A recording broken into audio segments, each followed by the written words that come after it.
جہاں گناہ ہے وہاں فنا ہے، عذاب مختلف شکلوں میں آ رہا ہے۔ کچھ لوگوں کا تو یہ خیال ہے ہم کچھ بھی کریں امت محمدیہ ہے، ہم پر تو عذاب آنے والا ہی نہیں۔ یہ خیال آپ کا اچھا نہیں۔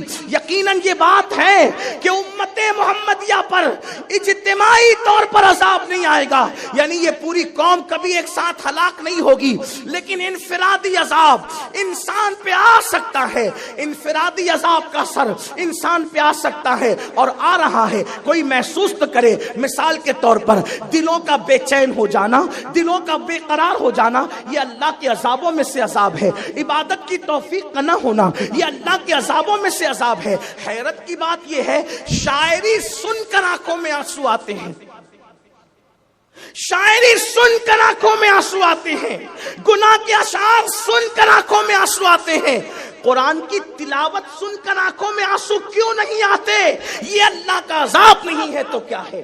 یہ اللہ تبارک و تعالیٰ کی ناراضگی نہیں ہے تو کیا ہے؟ میرے آقا صلی اللہ علیہ وسلم کے پیارے دیوانوں، احساس کرو، غور کرو اور اپنے آپ کو گناہوں سے بچاؤ، اس لیے کہ اس دنیا میں ہم اس لیے آئے کہ اس دنیا کی تیاری کریں، آخرت کی تیاری کریں۔ افسوس جس قوم کو اللہ نے آزمائش کے طور پہ دنیا میں بھیجا ہو، جو قوم آزمائش کے طور پہ دنیا میں آئی ہو، وہ قوم گناہوں میں ڈوب گئی، وہ قوم برائیوں میں ڈوب گئی، وہ قوم آوارگی میں ڈوب گئی۔ ذرا سوچو تو صحیح، جو آزمائش گاہ میں ہو، جو امتحان گاہ میں ہو، جو ایگزام ہال میں ہو، ارے شریر سے شریر بچہ بھی اگر ایگزام ہال میں بٹھایا جائے تو وہ سنجیدہ ہو جاتا ہے۔ اور قرآن کہہ رہے ہم نے تم کو امتحان ہال میں بھیجا، ہم نے تمہیں امتحان گاہ میں بھیجا۔ یہ آزمائش کی جگہ ہے، امتحان کی جگہ ہے۔ امتحان کی جگہ کوئی شاعری نہیں ہوتی، کوئی ہنسی مذاق نہیں ہوتی، کوئی گانے باجے نہیں ہوتے، کوئی چھیڑ چھاڑ نہیں ہوتا۔ حال تو یہ ہوتا ہے کہ دوست بھی دوست سے جی چرا کے سوچتا ہے ارے وقت بچاؤ کیونکہ اپنا کام پورا کرنا ہے، اگر ہم نے ٹائم نہیں بچایا تو ناکام ہو جائیں گے۔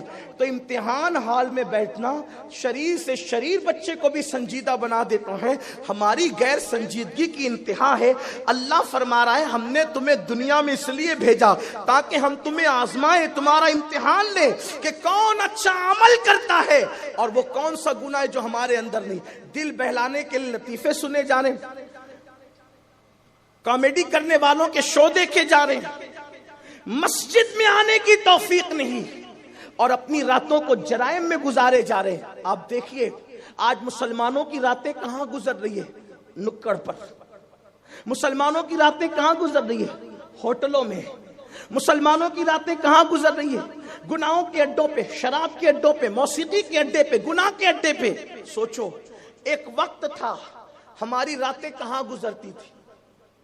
کچھ لوگ یہ بھی کہتے ہیں مولانا اتنا نہ ڈراؤ کہ اللہ کریم نہیں۔ میں نے کہا ان کی زندگی دیکھ جن کو میرے رسول نے اپنی زبان سے جنت کی ضمانتیں دی تھی، ان کی راتیں کیسے گزرتی تھی۔ سیدنا فاروق اعظم اپنی داڑھی کو پکڑ کر کے روتے تھے اور عرض کرتے تھے مولا عمر پر رحم فرما۔ مولا کائنات سید السادات باب مدینۃ العلم سیدنا علی کرم اللہ وجہہ الکریم، جن کے بیٹے جنتی جوانوں کے سردار، جن کی بیوی جنتی عورتوں کی سردار، جو خاتم الولایت مولا کائنات، ان کی راتوں کے بارے میں آتا ہے جب رات کا آخری پہر آتا تو مولا کائنات اللہ کے خوف سے ایسے روتے اور ایسے گریہ وزاری کرتے، ایسے تڑپتے جیسے سانپ کا ڈسا ہوا تڑپتا تھا، ایسے مولا کائنات اللہ کے خوف سے تڑپتے تھے اور رب کی بارگاہ میں گریہ وزاری کرتے تھے۔ جن کو جنت کی بشارتیں دی گئی وہ اس طریقے سے آنسو بہائیں، وہ اس طریقے سے روئیں۔ اوروں کی بات تو جانے دیجئے، ایک مرتبہ اللہ کے رسول صلی اللہ علیہ وآلہ وسلم مدینہ منورہ کی گلیوں میں نکلتے ہیں اور گلیوں میں نکل کر کے دیکھتے ہیں کہ جن کی میں نے خود تربیت کی، میں نے جن کو خود تیار کیا، میں نے جن کو اللہ کی معرفت عطا کی، ذرا ان کی راتیں کیسے ہیں۔ غور کرنا، حضور امت کی راتوں کو چیک کرنے کے لیے نکل رہے ہیں، حضور امت کی راتوں کو دیکھنے کے لیے نکل رہے رہے ہیں کہ مدینے والوں کی راتیں کیسی ہے، اللہ اکبر.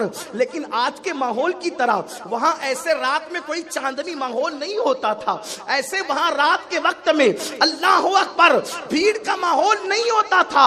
اللہ اللہ. صوفیہ فرماتے ہیں جیسے پرندے شام کا انتظار جنگل میں کرتے ہیں کہ سورج غروب ہوگا اور ہم اپنے گھوستوں کی طرف جائیں گے، ویسے وہ اللہ والے شام کا انتظار اس لیے کرتے تھے کہ دن کی مصروفیت سے نجات ملے گی اور ہم مصلی پر آنسوؤں کی سوغات پیش کرنے کے لیے پہنچیں گے. ان کی راتوں کا حال یہ تھا. اللہ اکبر.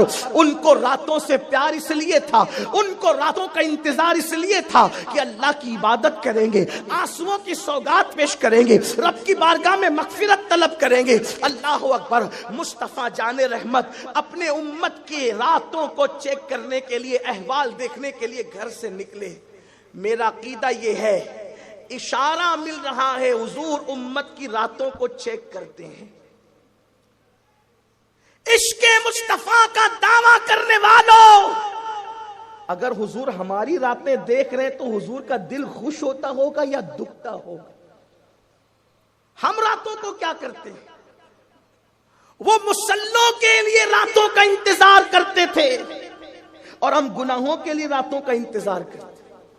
ان کو راتیں کم پڑتی تھی اللہ کی عبادت کے لیے اور ہمیں راتیں کم پڑتی ہے گناہ کے لیے. کتنا بڑا المیہ ہے. جب میری قوم کے نوجوان راتوں کو مصلی پر رو کر گزارتے تھے تب یہ امت غلام نہیں تھی بلکہ آقا تھی. تب یہ امت بھکاری نہیں تھی بلکہ داتا تھی. جب میری قوم کے جوان اللہ کی بارگاہ میں آنسوؤں کی سوغات پیش کرتے تھے تو کوئی آپ کو ملک سے نکالنے کی بات نہیں کرتا تھا، لوگ آپ کو اپنے ممالک میں لے جا کر بسانے کی بات کرتے تھے.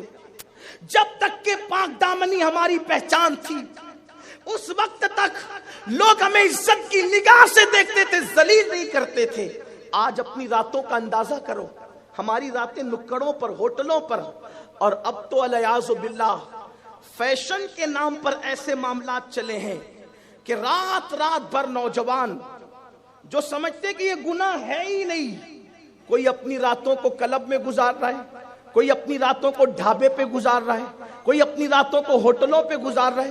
میں یہ نہیں کہتا ہوٹل میں کھانے نہ جاؤ، میں یہ نہیں کہتا ڈھابے پہ کھانے نہ جاؤ، لیکن یہ کون سی دانش مندی ہے کہ پوری رات آپ کسی ہوٹل میں گزار دیں، پوری رات آپ کسی ڈھابے پہ گزار دیں، ہنسی مذاق کرتے ہوئے، حقہ پیتے ہوئے. اور وہ بھی آج کل کے نوجوان پتہ نہیں کیا لت لگی ہے حقے کی، نہ اس کو گناہ سمجھا جاتا ہے. آپ سے پوچھتا ہوں، کیا اس اینگل سے آپ حقے کو نہیں دیکھتے کہ جن جن فلیور کہ تمباکو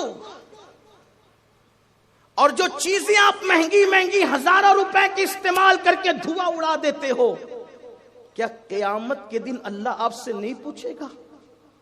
جس قوم کی بچیاں لوجوں میں غربت کی وجہ سے بیچی جا رہی ہو، اس قوم کے جوان اگر ہزاروں روپے حقے کی نظر کر دے تو کیا ان سے پوچھا نہیں جائے گا؟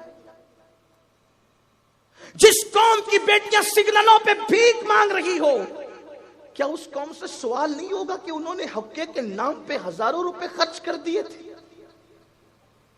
کس بلا کی میں سے ہے سرشار ہم، دن ڈھلا ہوتے نہیں ہوشیار ہم. مٹنے والی قوموں کا طریقہ وہی ہوتا ہے جو ہم کر رہے ہیں. اقبال نے ایک صدی پہلے کہا تھا، نہ سنبھلو گے تو مٹ جاؤ گے ہندی مسلمانوں، تمہاری داستان تک بھی نہ ہوگی داستانوں میں.